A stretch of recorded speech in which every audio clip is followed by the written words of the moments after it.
सदगुरु कबीर प्राकट्य वर्णन। श्री कबीर साहेब को काशीपुरी में प्रकट होने का प्रथम कारण यह है कि जिज्ञासु भक्तों को जीव और ब्रह्मा का एक ज्ञान कराने के लिए राजयोग पद्धति से स्वयं ब्रह्मा का सम्यक ध्यान करने का उपदेश देना, जिससे मोक्ष पद की प्राप्ति हो। भाव यह है कि यवन राज्य काल में उक्त कारण से संस्कृत विद्या लुप्त प्रायः हो चुकी थी, अतः हिंदी भाषा में उपदेश द्वारा जीवों का उद्धार प्रथम कारण समझना चाहिए। द्वितीय कारण, यवनों के राजसत्ता काल में हिंदू समाज के अति पीड़ित होने से उनके हृदय में दुखा अग्नि प्रज्वलित हो गई थी। उस दुख रूप अग्नि को सिद्धि आदि चमत्कार जल से शांत करना था।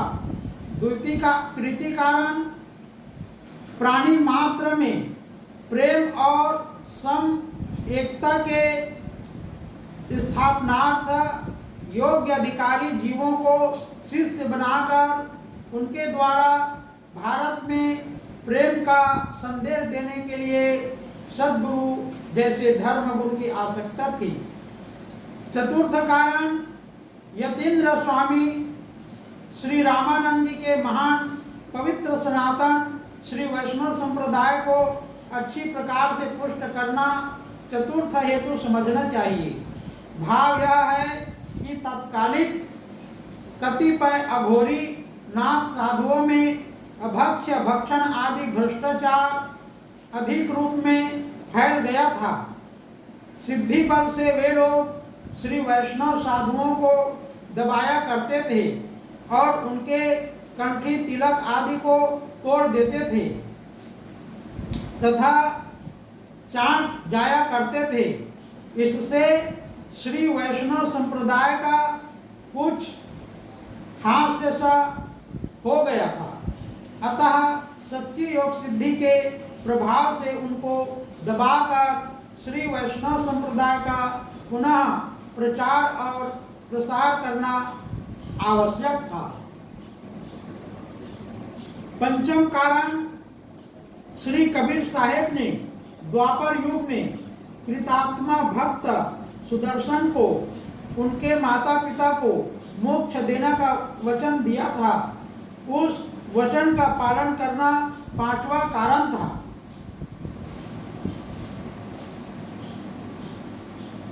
षष्ठ कारण, श्री कबीर साहेब के भक्त सुदर्शन के माता पिता को आकाशवाणी द्वारा बोध देकर आत्मघात करने से रोका था, अतः प्रथम उनके पास जाकर ज्ञानोपदेश करना छठा कारण था। सप्तम कारण, कमाल तथा कमाली को पूर्व जन्म में मोक्ष देने का वचन दिया था, उस वचन को सर्वथा पालन करना सातवां कारण कहा जाता है।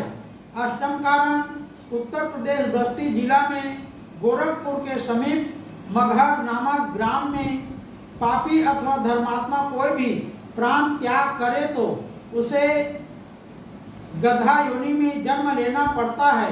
इस प्रकार के भ्रमात्मक कलंक को दूर करना था, अर्थात भगवान के ज्ञानी भक्त चाहे जहाँ प्राण त्याग करे सर्वथा मुक्त हैं, इस बात को लोक में प्रसिद्ध करना आठवां कारण था। तनुं त्यजति काश्याम वा स्वपचस्य गृहेऽथवा ज्ञान संप्राप्ति समये मुक्तोऽसौ विगताशयः इत्यादि शास्त्रों में यह बात प्रसिद्ध है। ये 8 स्थूल कारण कहे गए हैं। इसके अतिरिक्त सूक्ष्म कारण अनंत है, जिनका वर्णन यहाँ नहीं किया जाता है, किंतु तत्प्रसंग में उनका वर्णन किया जाएगा। इन कारणों में द्वितीय कारण मुख्य है, जिसका सामान्य दिग्दर्शन यहाँ कराया जाता है। इतिहास में लिखा है कि दिल्ली के सिंहासन पर तगलक वंश का अंतिम बादशाह मोहम्मद तगलक हुआ। वह भारत का सम्राट बन गया।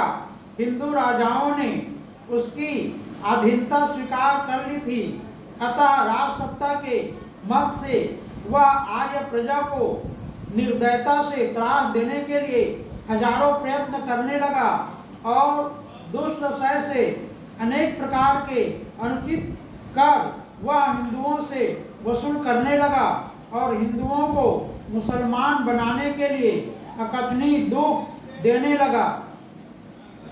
उस समय हिंदू प्रजा की विनय प्रार्थना सुनने वाला तथा इस आपत्ति से रक्षा करने वाला एक ईश्वर के सिवाय दूसरा कोई नहीं था। अमानसिक अत्याचार होने से कुछ हिंदुओं का परमात्मा के ऊपर से विश्वास उठने लगा। विक्रम संवत 768 से संवत 1763 पर्यंत अर्थात 995 वर्ष तक विदेशियों की सत्ता में भारत की आर्य प्रजा को अत्यंत दुख सहन करना पड़ा। देशद्रोही दुष्ट जयचंद्र ने दिल्लीश्वर हिंदू सम्राट पृथ्वीराज चौहान को उन्नति को रोकने तथा नष्ट करने के लिए विचार कर गजनीपति साहबुद्दीन घोरी का आश्रय लेकर उसे भारत पर चढ़ाई करने के लिए प्रेरित किया और वह भारतीय राजाओं में परस्पर फूट का लाभ लेने का मौका देखकर विपुल सेना के साथ भारत पर चढ़ आया। हिंदुओं के दुर्भाग्य से उसने हिंदुस्तान तथा हिंदुओं की स्वतंत्रता ले ली।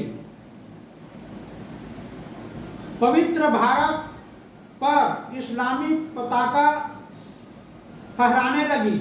तब से इस देश में आर्य प्रजा के ऊपर हजारों विपत्ति के पहाड़ टूट पड़े। असह्य दुख का कारण परस्पर विरोध होता है। जैसे एक ही पापी के पाप से समुद्र में नाव डूब जाने से सैकड़ों सज्जन भी आपदग्रस्त हो जाते हैं, उसी तरह एक पापी जयचंद्र के दोष से समस्त भारत आपत्ति में पड़ गया। कहावत है कि घर फूटे गंवार लूटे। गजनी के बादशाह साहबुद्दीन घोरी ने विक्रम संवत 1238 में भारत की राजधानी दिल्ली पर प्रथम बार और विक्रम संवत 1289 में अंतिम बार आक्रमण किया। उसी समय द्वितीय नदी के तट पर युद्ध में पृथ्वीराज को पराजित करके हिंदुस्तान लाकर कारागार में डाल दिया। महाराज युधिष्ठिर आदि धार्मिक राजाओं का पवित्र सिंहासन देव दुर्योग से मल्लेच्छों के अधीन हो गया।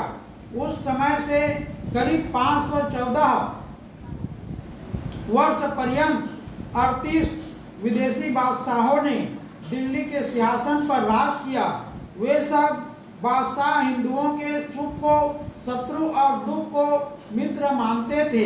अर्थात सकल बादशाहों ने आर्य प्रजा को सताने में जरा भी कसर नहीं छोड़ी थी। उनमें बहुत थोड़े ऐसे बादशाह हुए जिन्होंने नीति से राज्य शासन किया। जिस वंश के जो बादशाह हुए उनकी संख्या निम्नलिखित है। घोरी वंश का 1, गुलाम वंश के 10, खिलजी वंश के 4, खुसरू नाम का गुजराती 1, तगलक वंश के 6, सैयद वंश के 4, लोधी वंश के 3, मुगल वंश के 6 और सूरी वंश के 3। इस प्रकार के विभिन्न वंश के 38 विदेशी बादशाहों ने भारत पर राज्य किया। मल्लेश शासकों के भारत पर शासन का दिग्दर्शन मात्र यहाँ पर किया जाता है। विक्रम संवत 768 में अरब खलीफा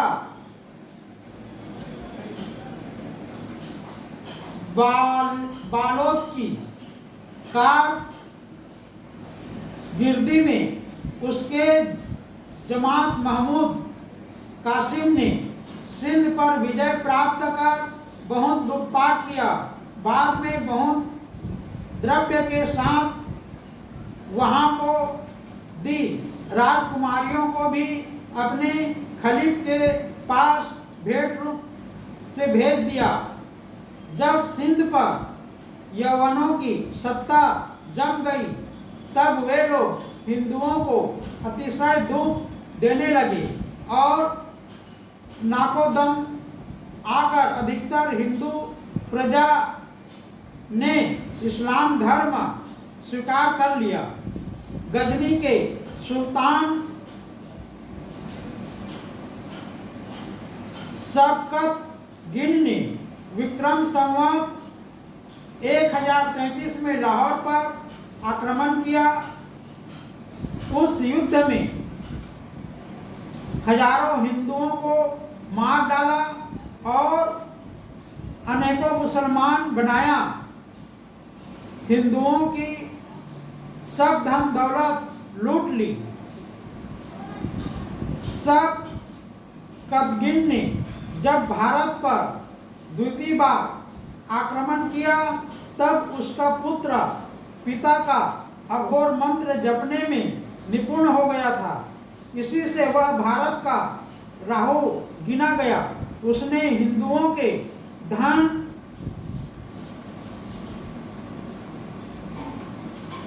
धर्मादि लूटते हुए जो अन्याय किया उसका इतिहास देखने से आज भी रोमांच हो आता है।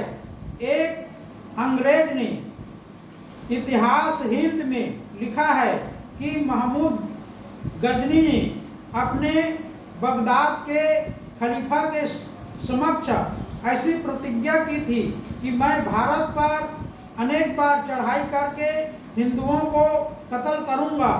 उनमें जो इस्लाम धर्म स्वीकार करेगा उसको छोड़ दूंगा।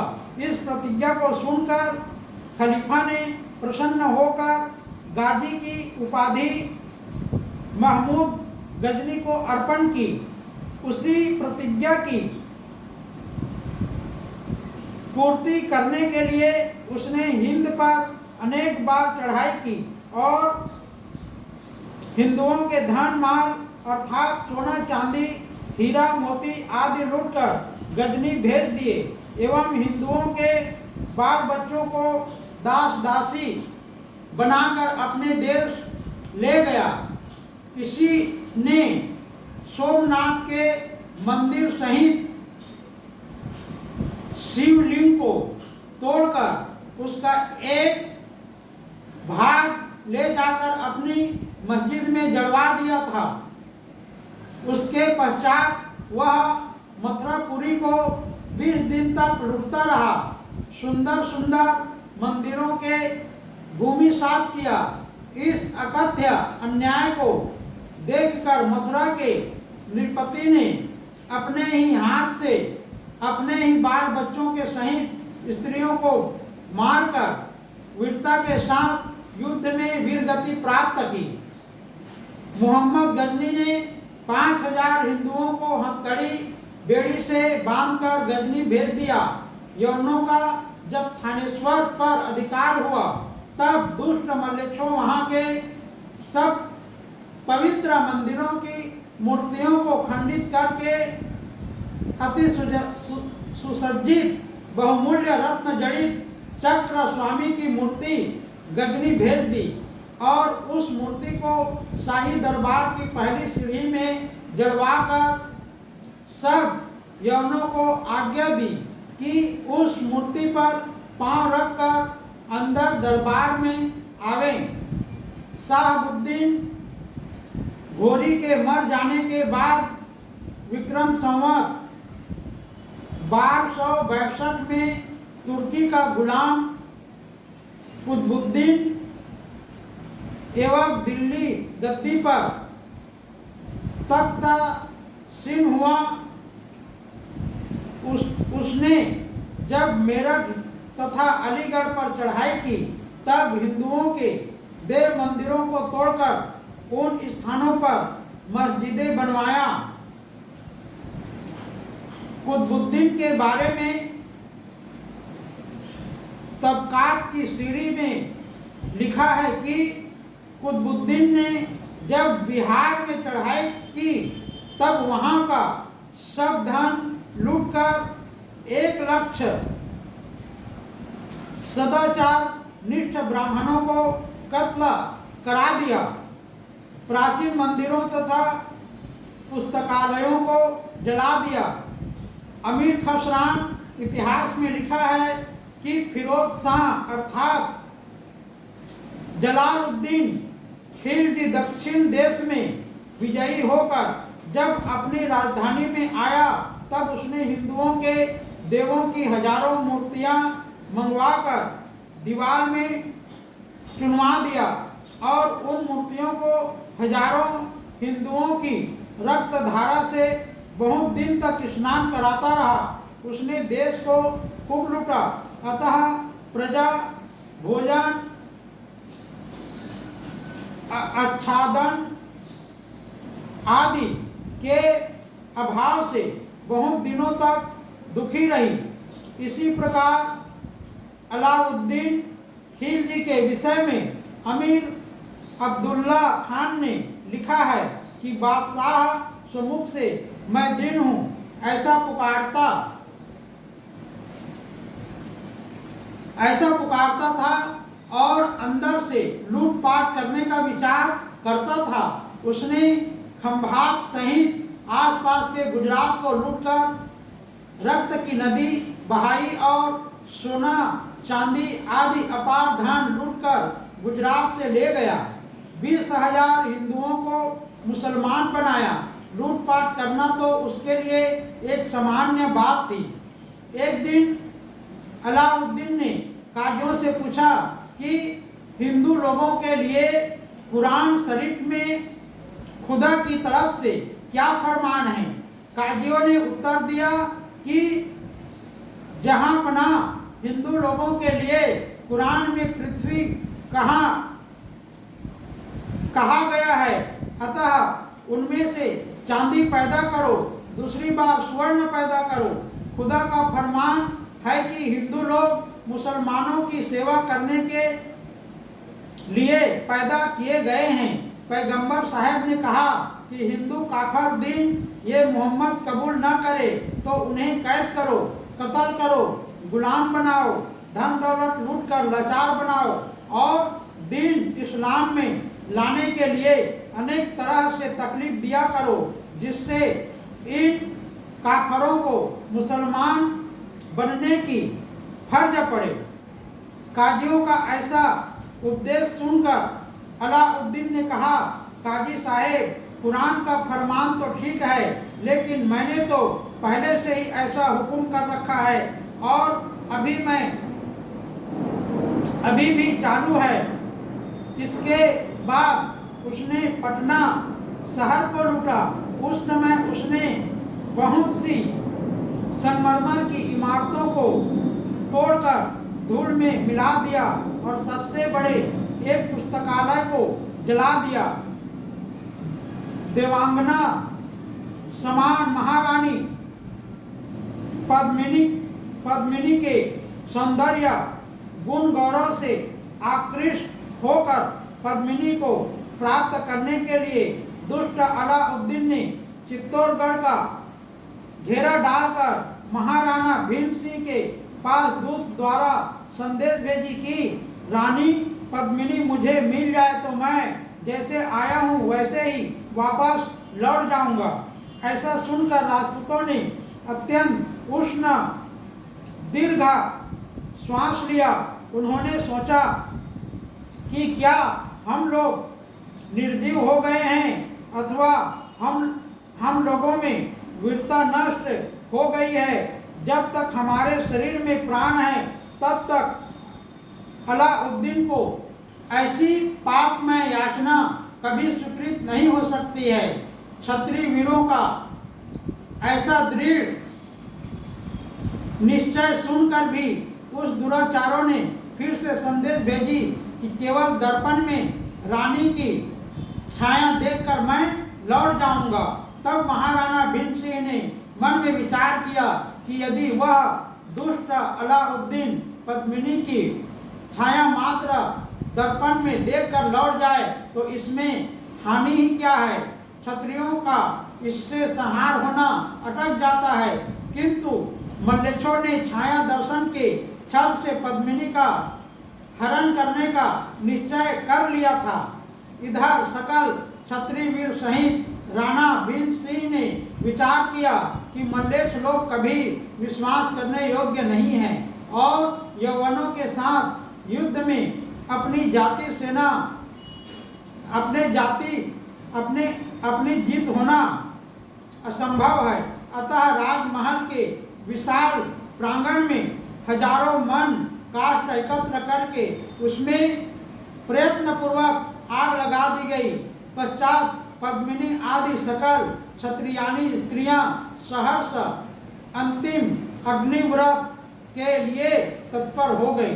अग्नि स्नान के लिए सबसे आगे रानी पद्मिनी चली। उनके पीछे सकल बाल वृद्ध युवती स्त्रियां अग्निकुंड के समक्ष आकर खड़ी हो गई। इस अद्भुत दृश्य को देखते हुए वहां के सकल क्षत्रिय वीरों की आंखों से रक्त रूप अश्रु की धारा बहने लगी।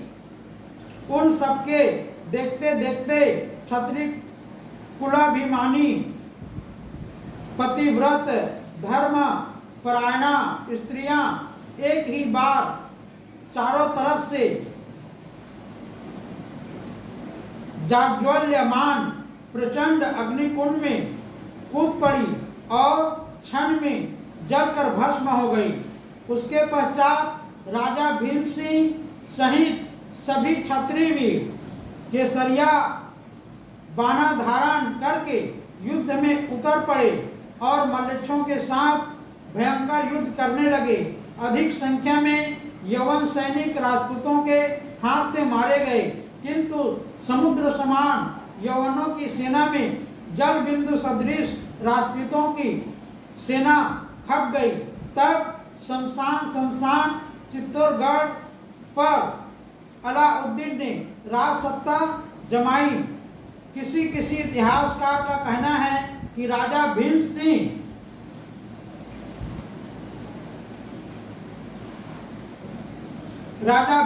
सहित सर्व क्षत्रिय वीर जब युद्ध में खप गए तब रानी पद्मावती ने स्वयं उक्त अग्नि को प्रज्वलित किया था और उसमें गर्व क्षत्रियानी स्त्रियों के साथ अपना शरीर भस्मीभूत किया था।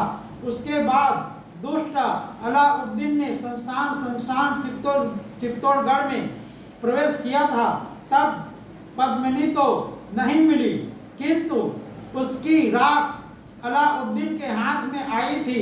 उसके बाद अलाउद्दीन को पश्चाताप हुआ कि आखिर पद्मिनी नहीं मिली, व्यर्थ मैंने इतना नरसंहार किया। जब शमशान सदृश चित्तौड़गढ़ पर अलाउद्दीन की सत्ता हुई तब अधिकांश योद्धा युद्ध में काम आ गए थे। जो कुछ थोड़े निर्जीव समान बचे थे वे लोग बलात्कार से मुसलमान बनाए गए और वे लोग यौवनों के रीति रिवाज से रहने लगे और प्राचीन अपनी हिंदी भाषा को छोड़कर उर्दू, फारसी तथा अरबी भाषा बोलने एवं पढ़ने लगे। स्मरण रहे कि सदगुरु श्री कबीर साहेब से पूर्व वर्तमान खड़ी हिंदी का जन्म नहीं हुआ था। उत्तर प्रदेश आदि प्रांतों के ग्रामों में अभी जो हिंदी भाषा बोली जाती है वही उस समय की मातृभाषा थी। अतएव परिशुद्ध खड़ी हिंदी भाषा के जन्मदाता सदगुरु कबीर साहेब ही माने जाते हैं। मल्लेच्छों ने हिंदुओं के प्राचीन वेदादि ग्रंथों को जला दिया था। उस कारण से तथा यौवन राज सत्ता के कारण से हिंदुओं को भी संस्कृत भाषा छोड़कर अरबी, फारसी तथा उर्दू बोलने की फर्ज पड़ी और उनका स्वधर्म का ज्ञान नष्ट प्राय हो गया। तब भारतीय भाषा को बचाने की दृष्टि से सदगुरु कबीर साहब ने हिंदी भाषा में साखी शब्द, रेखता प्रभृति कविता में हिंदुओं को स्वधर्म का ज्ञान कराया। इसी मार्ग का अनुसरण गुरु नानक देव जी, श्री सूरदास जी तथा श्री तुलसीदास जी आदि संतों ने भी किया, जिससे हिंदू धर्म का रक्षण हुआ। लोग मुसलमान बनने से अटके।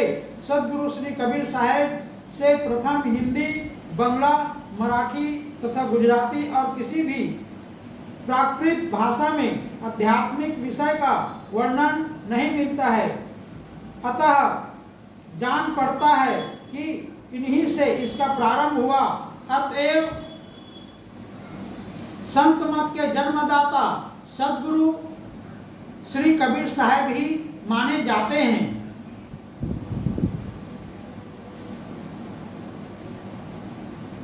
कतिपय समीक्षा शक्ति रहित एवं संकुचित हृदय वाले लोगों का कहना है कि कबीर को संस्कृत का ज्ञान नहीं था, अतः हिंदी भाषा में उन्होंने कुछ मूर्खों को अपने पंथ में लाने के लिए उपदेश दिया है इत्यादि। यह कथन उनकी अदूरदर्शिता का, अज्ञान का परिचायक है, क्योंकि महापुरुषों का सार्वभौम उपदेश जन भाषा में ही होता है। महापुरुषों का सार्वभौम उपदेश जन भाषा में ही होता है।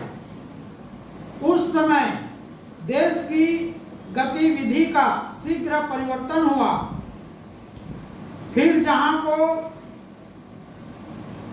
अधिकांश लोग अच्छा कहते हैं, उसने अपनी दिनचर्या की पुस्तक में लिखा है कि मुझसे पहले जितने बादशाह हो गए वे सब हिंदुओं के प्रति क्रूर व्यवहार करते थे। छोटी सी छोटी भूल में भी आंख निकलवा देते थे और नाक, कान, हाथ, पांव प्रभृति अंग कटवा देते थे। वैसा मैं नहीं करता हूँ। सत्य बात तो यह है कि कोई भी अपने कार्य को बुरा नहीं कहता, क्योंकि इतिहास फिरस्ता में उसके बारे में लिखा है कि फिरोज शाह जब नगरकोट कांगड़ा में विजयी हुआ तब हिंदुओं के सब देवालयों को तोड़वा दिया और उन मंदिरों की मूर्तियों के ऊपर गोमांस रखवा दिया। ब्राह्मणों के मुख में भी गोमांस डलवाकर कंटकित गदा से पशुवत मार मार कर उनका प्राण लिया। छिपकर भगवान की पूजा करने वाले 13,000 मूर्ति पूजक ब्राह्मणों के मुख में गोमांस रखवाकर गदा से उनको मरवा दिया। बादशाह को किसी ने खबर दी कि दिल्ली में एक ब्राह्मण छिपकर पूजा करता है। ऐसा सुनते ही शीघ्र उस ब्राह्मण को पकड़वाकर दरबार में मंगाया गया और काजी से पूछा गया कि इस अपराधी की क्या सजा होनी चाहिए। दुष्ट काजी ने कहा कि इसको जीवित ही अग्नि में डाल देना उचित है। ऐसा सुनकर फिरोज शाह ने ऐसा ही किया। इतिहास साक्षी देता है कि यौवन सत्ताधीशों के बुद्धि, विचार, न्याय, हुकूमत, मंत्री और काजी के उपदेश कैसे थे। ऐसे बहुत अनर्थ आर्य प्रजा के ऊपर मल्लेच्छ बादशाहों के द्वारा हुए। यहाँ तो दिग्दर्शन मात्र कराया जाता है। बादशाह तैमूर के समय में ऐसी बहुत बातें बनी हैं जो सर्व अनर्थों से परिपूर्ण है।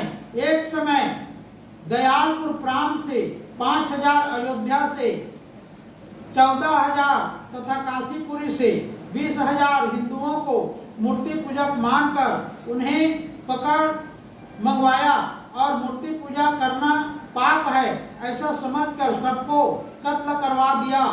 उन सबके बाल बच्चों को दास बना लिया। भटनेर शहर की प्रजा पर कर के बारे में विवाद हुआ, तब वहां के 19,000 हिंदुओं को कैद करवाकर कितनों को तलवार से कटवा डाला और कितने को अग्नि में जीवित जला दिया। इसी प्रकार जब तैमूर ने नवनी किला को घेर लिया, तब वहां के सब राजपूत अपने बाल बच्चों को खुद अपने हाथों से मारकर युद्ध में उतर पड़े और अंत में वीरगति को प्राप्त हुए। तैमूर शाह ने अपनी दैनिक पुस्तक में लिखा है कि मैंने केवल 2 ही कामों के लिए भारत में आने की तकलीफ ली है। एक तो हिंदू काफिरों को दीन इस्लाम में लाने के लिए और दूसरा हिंदुओं की धन दौलत लूटकर मुसलमानों को सुखी करने के लिए। तैमूर शाह समरकंद से आया और विभिन्न वंश के बादशाह विभिन्न देशों से आकर दिल्ली पर तक तसीन हुए, परंतु ये सब बादशाह हिंदुओं को अनहद दुख देने वाले हुए। अलाउद्दीन के पास से बहलोल लोदी नाम के सरदार ने गादी छीन ली और अलाउद्दीन को वर्षा आसन बांध दिया। इस प्रकार सैयद वंश का अंत आया और लोदी वंश का उदय हुआ। उसमें लोदी वंश के 3 बादशाह हुए। प्रथम बहलोल लोदी, दूसरा सिकंदर लोदी और तीसरा इब्राहिम लोदी।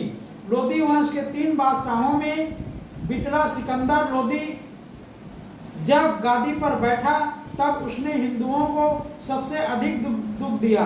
उसने 8 प्रकार के प्रतिबंधों से आर्यों को अत्यंत पीड़ित किया। इतिहास में लिखा है, अष्टविधि प्रतिबंध निम्नलिखित है। पहला, हिंदुओं के बहुत मंदिरों को तोड़वा दिया, जिसमें मथुरा प्रभृति मंदिरों का भी समावेश होता है। दूसरा, हिंदू राजाओं के राज्य छीनकर मुसलमानों को दे दिए, जिससे नवाबों के राज्य भारत में स्थापित हुए। तीसरा, हिंदू राजाओं की पुत्रियों का विवाह होने पर उसकी पालकी बादशाह के यहाँ भेजनी पड़ती थी। अतएव अधिकांश राजकुमारियों अपनी इज्जत तथा कुल मर्यादा की रक्षा करने के लिए आत्मघात करती थी। चौथा, हिंदुओं के देखते देखते यौवन लोग उनके घर में दाखिल होकर बलात्कार करते थे। ऐसे कुत्सित अन्याय के प्रसंग में भी वे लोग कुछ बोल नहीं सकते थे। पांचवा, हिंदू छठवां, हिंदू अपने आराध्य देवता का नाम जोर से लेवे तो उन्हें गोमांस खिलाया जाता था और गले पर तलवार रख दी जाती थी।